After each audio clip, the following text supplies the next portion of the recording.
All right, so I'm on the side of this house here. This one, I think we've talked about, that one for sure is gonna have to go just because of moving this out.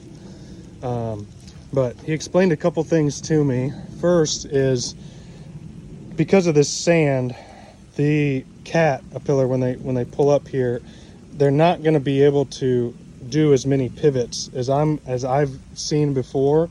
And so I think that was my biggest takeaway, was they really have to come out and just do one straight shot out, because if they stop and start moving back and forth, it'll kind of seesaw and dig into the ground in the sand, and they'll end up getting the home stuck. And so that was the biggest reason for why we have to take more trees out, is because they have to just come out basically in one shot. And so that was one takeaway. The second one was they have to take this side of the house first, because of the way that they're turning. They have to take the home side that's opposite of the turn.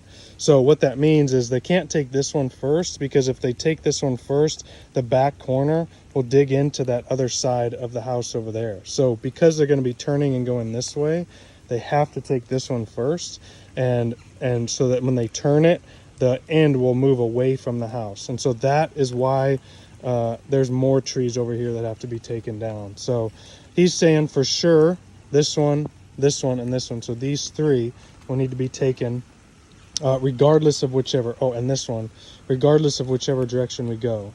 I went ahead and marked some trees over here. So he's saying over here, pretty much just get 20 feet.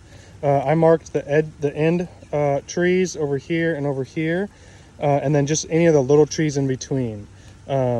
And then he said the fence, I mean, that's just basically just lifting it up, laying it down and driving over it, and we can put it right back. So he said that's definitely going to be the easiest route with the fewest amount of trees down. But if we do need to go out this way, I went ahead and did mark these. So this one here, I marked this as with 2. So this just shows here that, like, hey, this is option number 2. So anything right of this tree would be option number 2. So if we couldn't go out the fence route and had to go down the driveway, then we would need to take this one and these 2.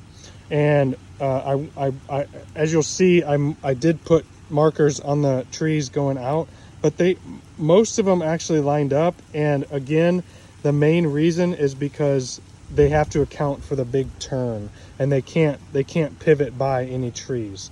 So that was my big assumption that I made, that they'd be able to do with the Caterpillar, that they're not able to do because of the sand. So hopefully that helps explain some of it. But yeah, it does seem like that would be the best route. I'm going to go ahead and go down and mark the rest of the trees down here just to make sure, but hopefully we can get this get the path of least resistance here.